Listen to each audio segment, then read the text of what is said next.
या अभियानातून आज पहिल्यांदाच गोंदियाच्या परिसरामध्ये राष्ट्रवादी काँग्रेस पक्षाच्या प्रदेशाच्या पदाची सूत्र घेतल्यावर आलो असता आपल्या पत्रकार मित्रांशी संवाद करण्यासाठी उपस्थित असलेले राज्य मंत्रिमंडळातील अन्न औषध प्रशासन मंत्री धर्मराव बाबा आत्राम, महिलांच्या अध्यक्षा रुपालताई चाकणकर, राष्ट्रीय सचिव राजेंद्रजी जैन,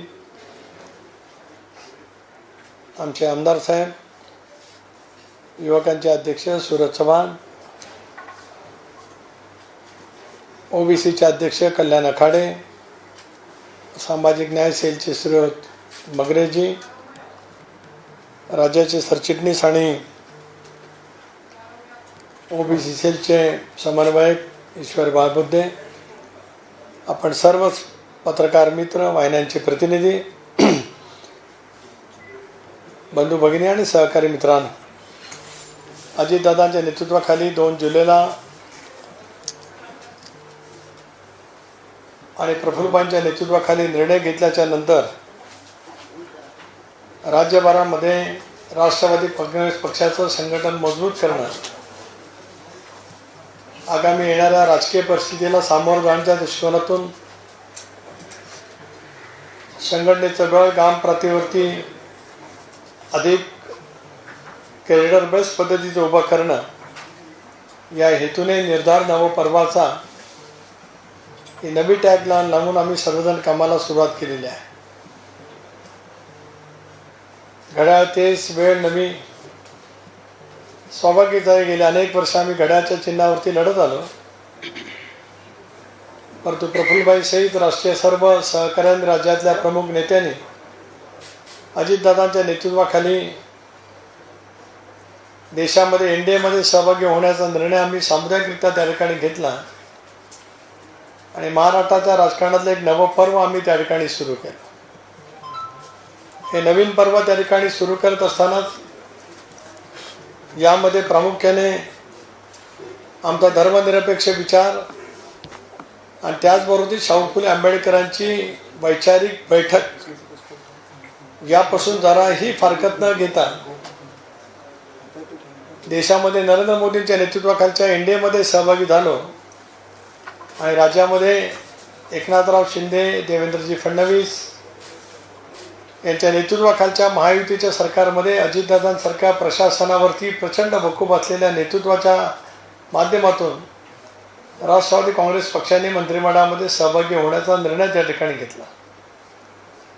स्वाभाविकपणाने या साऱ्या निर्णयाचे साथ पडसाद त्या ठिकाणी त्यानिमित्ताने मिळत गेले, परंतु राष्ट्रीय पातळीवरती दीर्घकाळ काम केलेल्या प्रफुल्लभाईंचं गेले अनेक वर्षाचा अनुभव, विविध राज्यांची नेत्यांशी त्यांचे असलेले सौहार्दाचे संबंध, अजितदादा पवार यांच्या नावाभोवतीचं ग्लॅमर, या दोन्ही गोष्टीचा प्रचंड प्रमाणावरती फायदा नव्या घेतलेल्या भूमिकेच्या दृष्टिकोनातून देशभरामध्ये आम्हाला नक्कीच त्या ठिकाणी झाला आणि देशामध्ये या साऱ्या प्राप्त परिस्थितीचा फायदा होत असतानाच देशातल्या वेगवेगळ्या राज्यातल्या संघटनेची ताकदसुद्धा प्रफुल्लभाईंच्या खूप सहकार्यातून, त्यांच्या असलेल्या फार मोठ्या प्रमाणावरच्या असलेल्या संबंधातून इतर राज्यातलंही पाठबळ अजितदादांच्या पाठीमागे उभं राहिलं. राज्यातील विधानसभा सदस्यांची संख्या जवळपास 45च्या आसपास दादांच्या पाठीमागे उभी राहिली. नागालँडमधील 7, झारखंडमधील 1 असे विधिमंडळामधील सुद्धा बहुतांश प्रतिनिधित्व आम्ही घेतलेल्या निर्णयाच्या पाठीमागे उभं राहिलं. स्वाभाविकपणाने एका बाजूला घेतलेला निर्णय राज्यभरामध्ये या निर्णयाच्या बद्दल निर्माण केलेल्या जाणीवपूर्वक शासनकता, संभ्रमाची अवस्था आणि मग महायुतीच्या सरकारमध्ये महाराष्ट्राला अधिक गतिमान करण्याच्या दृष्टिकोनातून केंद्र सरकारच्या माध्यमातून अधिकाधिक योजना महाराष्ट्रामध्ये आणणं, अशा 2 आघाड्यावरती काम करण्याची भूमिका त्या ठिकाणी घेण्याचा प्रयत्न आम्ही सातत्याने त्या ठिकाणी केला. एक गोष्ट खरी आहे की हे सगळं करत असतानाच महाराष्ट्रामध्ये प्रामुख्याने मराठा समाजाच्या आरक्षणाचा एक महत्त्वाचा प्रश्न उपस्थित त्या ठिकाणी झाला.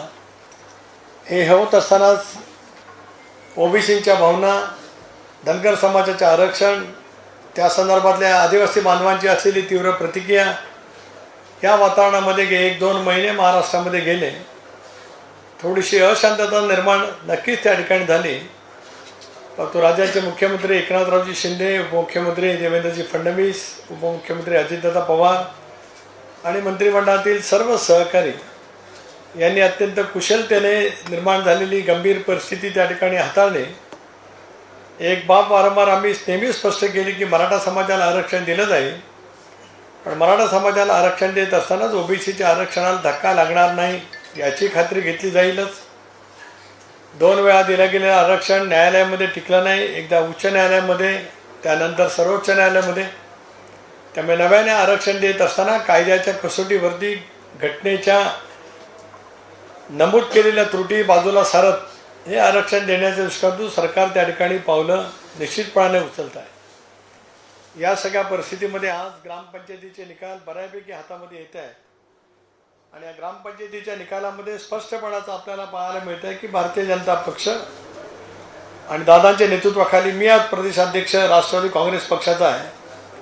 फार मोठ्या प्रमाणावरती महाराष्ट्रातल्या जनतेने जवळपास एक हाती पाठबळ आम्हा 2 नेतृत्वाच्या 2 पक्षाच्या पाठीमागे त्या ठिकाणी दिलेलं चित्र पाहायला मिळतं आहे. त्यामुळे संभ्रमाची अवस्था फार काळ लोकांच्या मध्ये राहत नाही.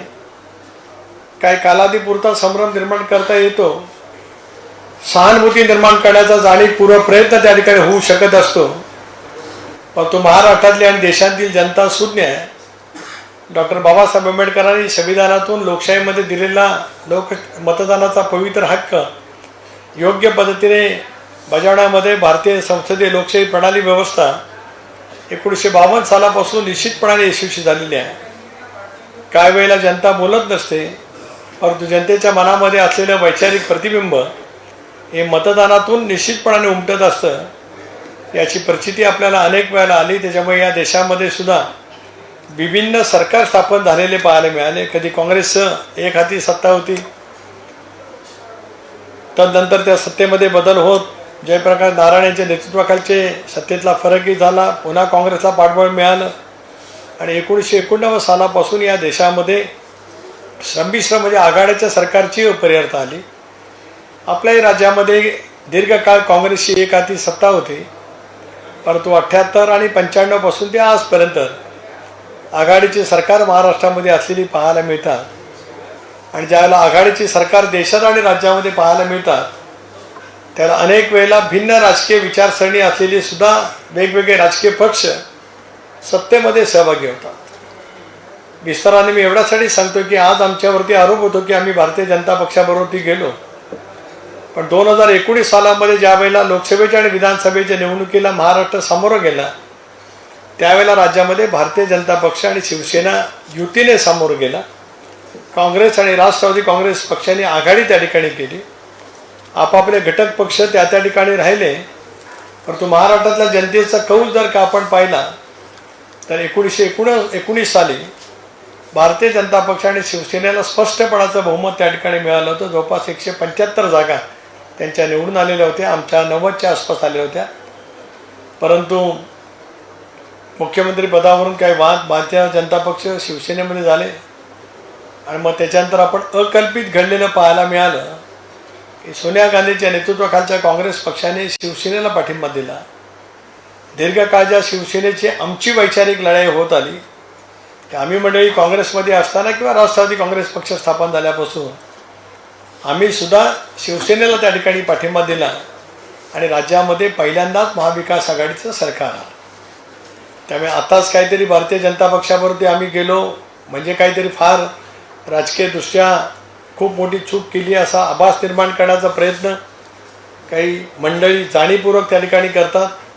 19लाच हा प्रश्न निर्माण झाला आयडिओलॉजिकल बेस की मग शिवसेनेची युती राष्ट्रवादीची कशी झाली, शिवसेनेची युती काँग्रेस पक्षाची कशी झाली. पण राजकारणामध्ये आघाडीच्या राजकारणामध्ये अशी स्थित्यंतर होत असतात. देशामध्ये सुद्धा स्थित्यंतर झाली. जसं 1989ला विश्वनाथ प्रताप सिंगांचं सरकार आलं, त्या सरकारला भाजपनी पाठिंबा दिला. चंद्रशेखरांचं सरकार आलं त्यावेळेला काँग्रेसनी पाठिंबा दिला. 91ला नरसिंहरावांचं सरकार आलं त्याला कम्युनिस्टांनी पाठिंबा दिला. आणि मग 96, 98 वाजपेयी साहेबांचं 13 दिवसाचं सरकार, ही सगळी सरकार पाहिली तर भिन्न विचारसरणीची, दोन ध्रुवावरच्या टोकाची असलेली राजकीय विचारप्रणालीचे सुद्धा पक्ष सत्ता स्थापन करण्यासाठी सुद्धा एकत्रित आले. ममताजी जी आज भाजपच्या विरोधात आहेत, त्याच भाजपच्या सरकारमध्ये मंत्री होत्या. नितीश कुमार आज इंडिया आघाडीचे नेते आहेत, ते सुद्धा भाजपच्या सरकारमध्ये मंत्री होते. काँग्रेस शिवसेना परस्परांच्यामधून विस्तार जात नव्हता. सांगण्याचा मतितार्थ असा आहे की हे सर्व राजकारणात घडत असतं. पण दादांच्या नेतृत्वाखाली महाराष्ट्राला आधी गतिमान करावं, पुरोगामी आणि धर्मनिरपेक्ष विचाराच्या पासून जराही फारकत न घेताना केंद्र सरकारच्या मदतीतून महाराष्ट्र आधी गतिमान करावा. स्वच्छपणाची भूमिका प्रफुल्लभाई पटेल, छगन भुजबळ, सुनील तटकरे, हसन मुश्रीफ, धर्माबाबा आत्राम, धनंजय मुंडे, संजय बनसोडे, जवळपास 43 आमदारांनी दादांच्या नेतृत्वाखाली त्या ठिकाणी महाराष्ट्रामध्ये घेतली आणि त्याच्यातून आज महाराष्ट्रामध्ये आम्ही जातो आहोत. राष्ट्रवादी काँग्रेस पक्षाच्या अध्यक्षपदाची जबाबदारी माझ्यावरती आल्यापासून सुरुवातीचा काही काळ हा जरूर या सगळ्या जडणघडणीमध्ये गेला, पण आता थेट जनतेपर्यंत प्रदेशाध्यक्ष म्हणून पोचावं. माझे सर्व पदाधिकारी सहकारी आहेत, प्रामुख्याने महिला अध्यक्ष असतील, युवक असतील, ओबीसी सेलचे असतील, सामाजिक न्याय सेलचे असतील, आमचे विधिमंडळातील सदस्य असतील, विद्यार्थी संघटनेचे प्रमुख असतील, सर्वांच्या सोबत महाराष्ट्रव्यापी दौरा सुरू करत असताना निर्धार नवा पर्वाचा, घड्याळ तेच वेळ नवी ही टॅगलाईन घेऊन आम्ही लोकांच्यामध्ये जातो आहोत. आणि मला जसं जसं प्रत्येक जिल्ह्यामध्ये आम्ही जातो त्यावेळेला तरुणाईचं, महिला भगिनींचं आणि सर्व ज्येष्ठांचं प्रचंड पाठबळ, ही नवी भूमिका आज आम्ही अजितदादा आणि प्रफुल्लभाईंच्या नेतृत्वाखाली घेतली. त्याला एक तऱ्हेचं शिक्कामोर्तब मिळतं आहे असं वातावरण त्या ठिकाणी पाहायला मिळतच आहेच. राज्यातल्या ग्रामपंचायतीच्या टप्प्यामध्ये सुद्धा फार मोठा भक्कम पद्धतीचा पाठिंबा आज जनतेच्या वतीने त्या ठिकाणी मिळतो आहे. त्यामुळे उर्वरित कालामध्ये सुद्धा प्रामुख्याने लोकसभेच्या निवडणुकीला आम्ही ज्यावेळेला सामोरं जाऊ त्याला राज्यात 45+ हीच भूमिका घेऊन महायुती निवडणुकीला सामोरं जाईल. तदनंतर 6 महिन्यांनी विधानसभा येतील त्यावेळेला तशाच पैचं वातावरण नक्की त्या ठिकाणी राहील.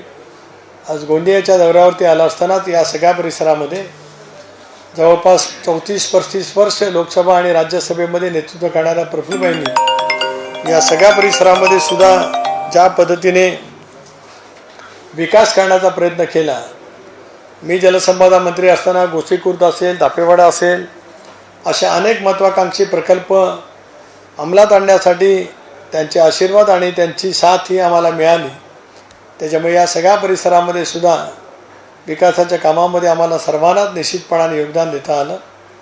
आपल्यामार्फत जनतेच्या समोर एक भूमिका जावी म्हणून आज आपल्याला या ठिकाणी बोलवलं. आपण मोठ्या संख्येने आला त्याच्याबद्दल आपले आभारही मानतो आणि आपल्याला विनंती करतो की आपल्याला मोकळेपणाने संवाद करत असताना काही प्रश्न विचारायचे असतील, काही संवाद करायचा असेल तो आपण करावा अशी आपल्याला विनंती आहे.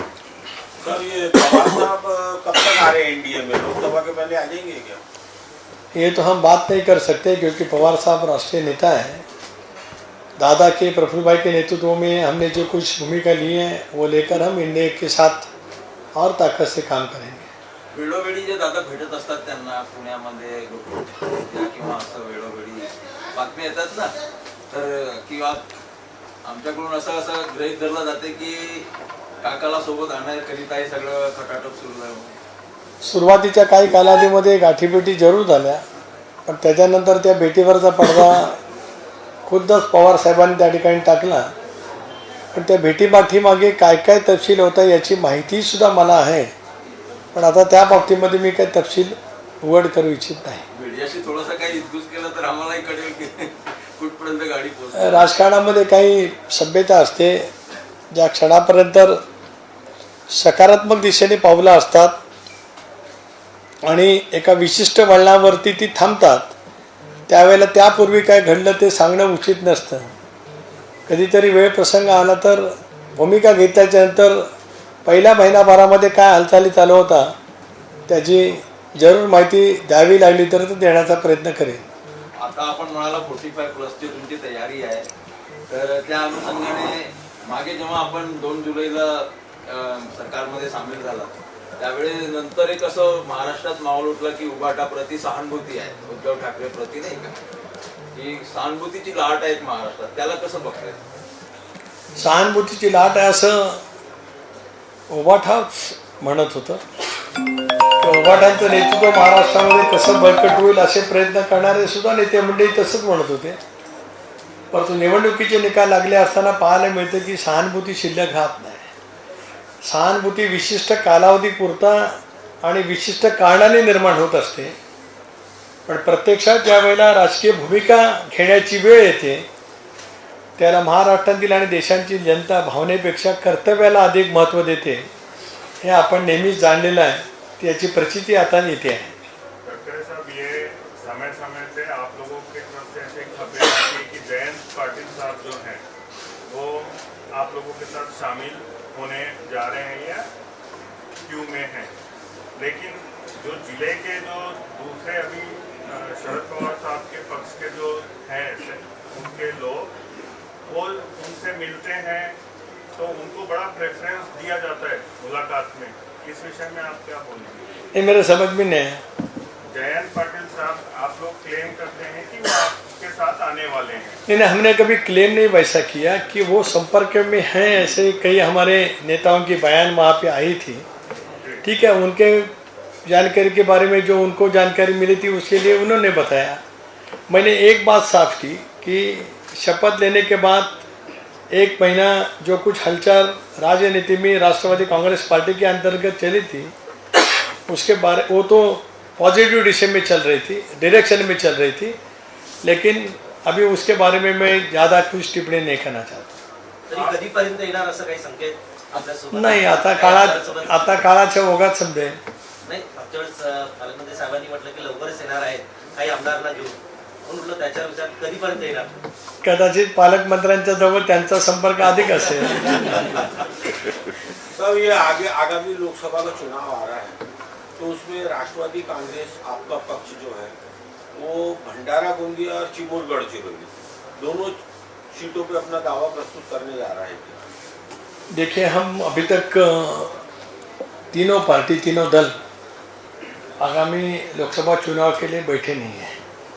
एक तो बात हमने खास तौर पर तय की है कि गठबंधन मजबूत करना और 45+ ये टारगेट रख के हमें काम करना है.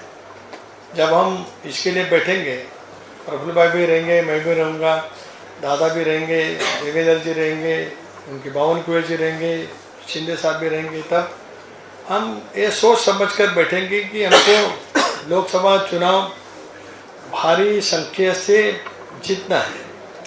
तो बंटवारा के लिए थोड़ी फार डिस्कशन तो हो जाएगी. ये अभी क्या चल रहा है, कोई मन में लड्डू फूट रहा है क्या? नहीं, अभी तक लड्डू पका ही नहीं है, तो फूटने के बाद अभी और आगे हैं. गढ़चिरौली के बारे में, गोंदिया भंडारे के बारे में कुछ सोच आ रही है क्या दिमाग में? अभी तक नहीं आ गई. इसके लिए तो चालू नहीं होगा. अभी तो वो होमवर्क करने के लिए तो मैंने दौरा शुरू किया ना मेरे सब साथियों को लेके.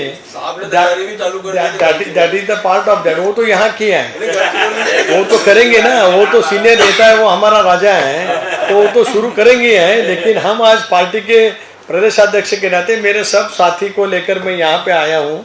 तो सब क्या है क्या नहीं वो समझने के लिए हम यहाँ पे आए हैं. पार्टी के सिंबल पे निर्णय कब तक के हो पाएगा? देखिए, 9 तारीख को राष्ट्रीय चुनाव आयोग के सामने सुनवाई वहाँ पे है. हम सब लोग वहाँ पे जाने वाले हैं. हमारे तरफ से वहाँ पे आर्गुमेंट पूरी हो गई है. जो कुछ चुनाव आयोग ने हमसे मांगा था, एफिडेविट्स, कॉन्स्टिट्यूशन, आपने सब वहाँ पे दिए हैं. मुझे लगता है उनकी तरफ से भी दिए हैं. हमने तो 2 लाख के आगे एफिडेविट वहाँ पे दिए, जमा किए हैं. कल करीबन 55 विधायकों का सपोर्ट भी हमारे साथ है.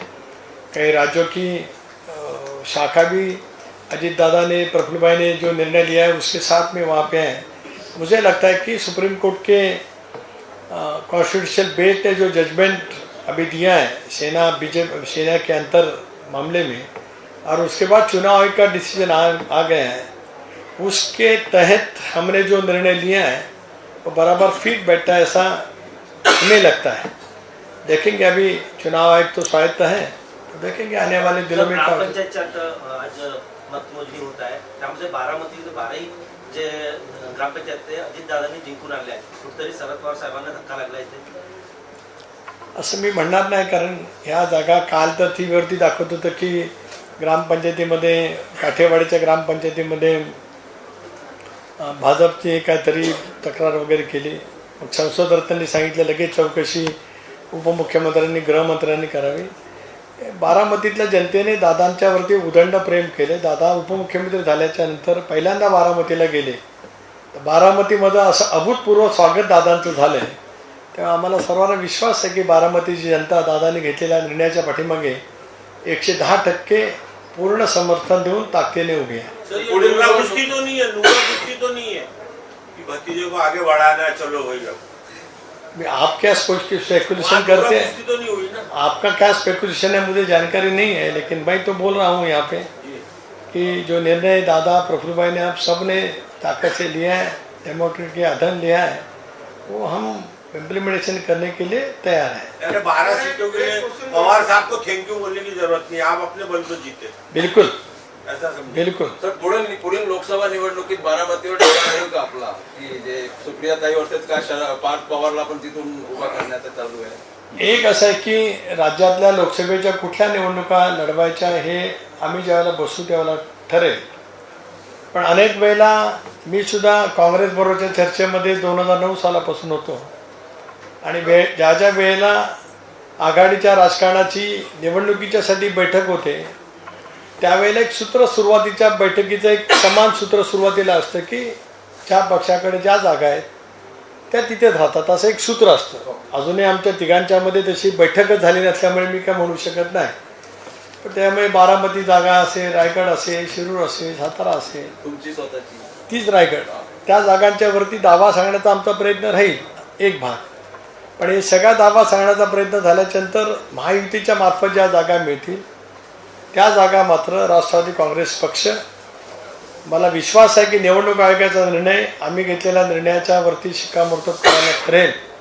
पण घड्याळाच्या चिन्हावरती आम्ही लढू. बारामतीचे उमेदवार कोण असतील, रायगडचे कोण असतील, मिळालेल्या जागेचे उमेदवार कोण असतील, राष्ट्रीय अध्यक्ष म्हणून अजितदादा आणि राष्ट्रीय कार्याध्यक्ष म्हणून प्रफुल्ल पटेल ठरवतील. या भांडणात घडी फ्रीज होण्याची शक्यता तर नाही दोन्हीच्या. एक असं आहे की शेवटी निवडणूक आयोगाच्या अदालतीमध्ये तो निर्णय त्या ठिकाणी असल्यामुळे मी त्यावरती अधिक भाष्य करू इच्छित नाही. पण सर्वोच्च न्यायालयाच्या खंडपीठाचा निकाल आणि निवडणूक आयोगाचे वेळोवेळी निकाल, या निकालाचा जर काही कायदेशीरदृष्ट्या बारकाईने अभ्यास केला तर मला असं वाटतं आम्ही घेतलेल्या निर्णयानुसार ते आम्हाला मिळालं पाहिजे. सब एक सवाल था ऐसा कि सभी राजनीतिक दल और आप भी चुनाव के पूर्व सर्वेक्षण करते हैं कि कौन सा उम्मीदवार अच्छा होगा, पर चुनाव के बाद आपका विधायक क्या कर रहा है उसका भी कभी सर्वेक्षण हुआ? जैसे हमारे गोंदिया जिले में राष्ट्रवादी के विधायकों का कोई अच्छा काम नहीं है, जनता नाखुश है, तो उसका भी कभी आप सर्वेक्षण करते गए 2-3 साल में कि हमारा विधायक कैसा काम कर रहा है? देखिए, सर्वेक्षण नहीं तो उसकी अकाउंटेबिलिटी जनता के साथ तो होती है, पार्टी के साथ भी कैसे जुड़ के रहने का वो तो हम देखते ही हैं. और ख़ास तौर पर राष्ट्रवादी कांग्रेस पार्टी के जो विधायक हैं, दादा के साथ जुड़े हुए विधायक हैं, वो डेवलपमेंट के काम के लिए दादा के साथ आए हैं. और मुझे इसका गर्व है, अभिमान है कि राष्ट्रवादी कांग्रेस पार्टी के सभी विधायक अपने अपने कॉन्स्टिट्यूंसी में और विकास की गति देने के लिए काम करते हैं, ये तो मुझे मालूम है. लेकिन जैसे कि आपने बताया कि कोई भी विधायक हो या सांसद हो, उनका जनता की परिस्थिति के बारे में उनकी अकाउंटेबिलिटी कैसी रहती है वो तो चुनाव में सिद्ध होता ही जाता है. ते आधे आधे उठले. राजनीति में जो कुछ भी चल रहा है नेताओं का, वो जनता को किस प्रकार का संदेश जा रहा है? क्या क्या समझ में नहीं. ये राजनीति में नेताओं के द्वारा जो चलते रहा है, ये जो पार्टी से इधर से उधर सत्ता, जो अपन भाजपा, राधा, शिवसेना छोड़ना और भी जो कुछ होता है, तो जनता में क्या संदेश जा रहा है? देखिए, भारतीय राजनीति में ऐसे कई बार हो रहा था, हो भी गया था कि कभी समय ऐसे आते हैं कि इधर उधर ऐसा हो जाता है. महाराष्ट्र इसी फेज में अभी जा रहा है.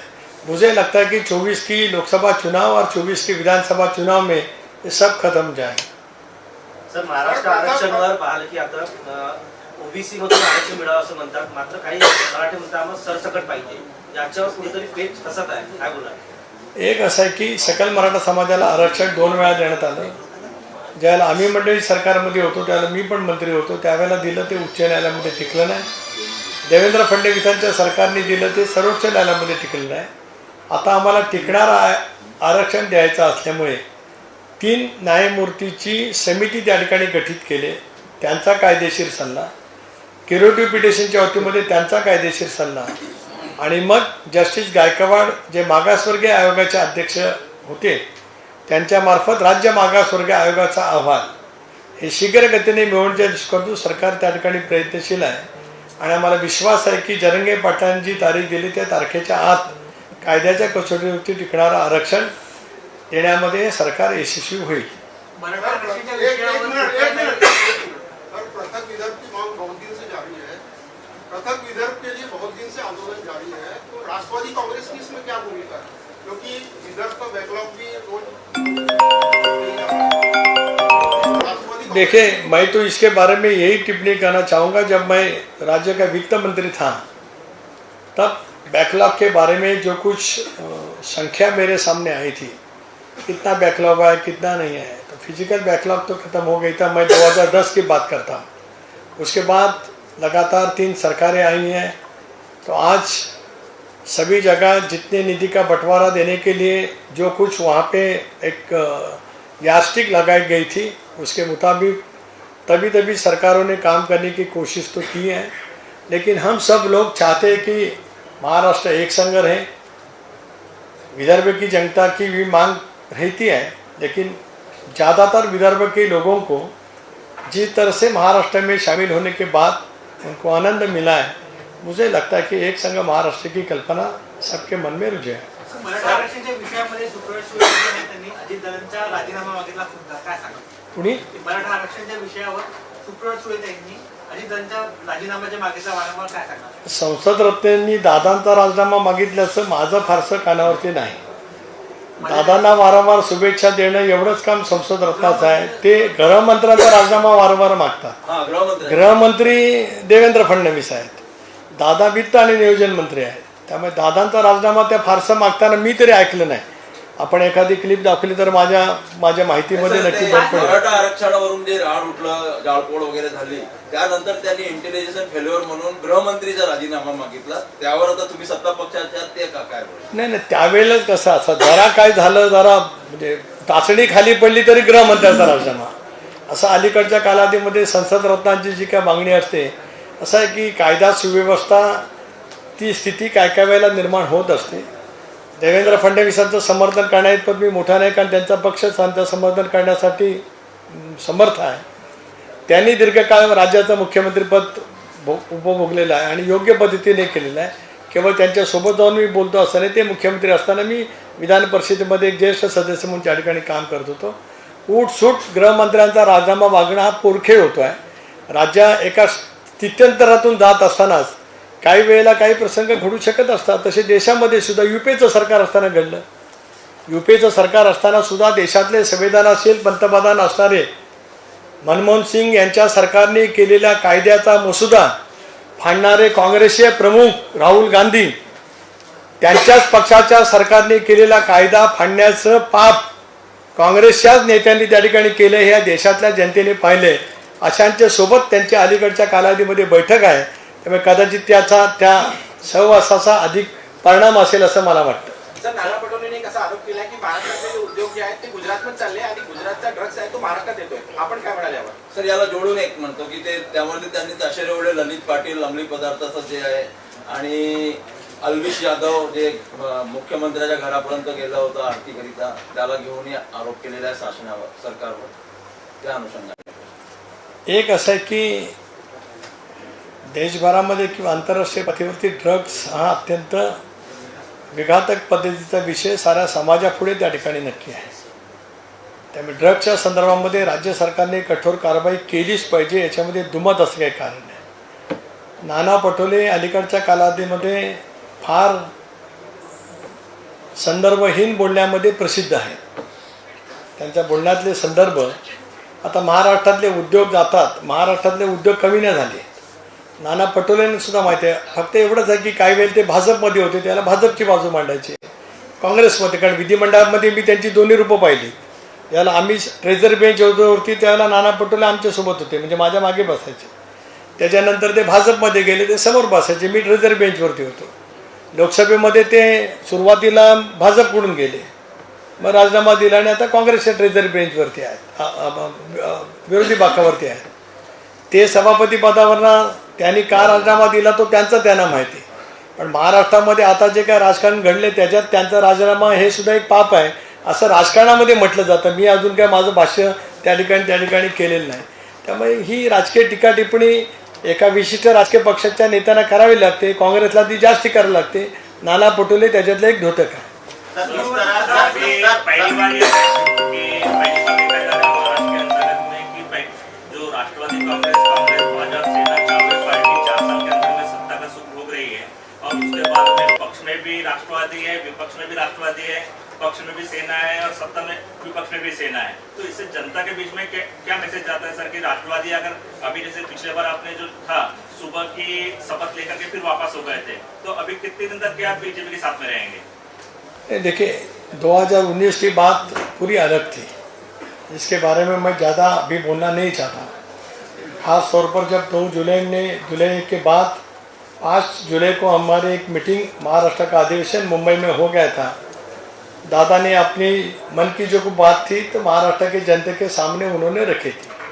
आप बोल रहे तो सही है कि राष्ट्रवादी कांग्रेस पार्टी में 2 गुट हो गए, तो एक अपोजिशन में, एक सत्तारूढ़ पार्टी में है, शिवसेना में भी वैसा ही है. ऐसे फेजेस आते हैं.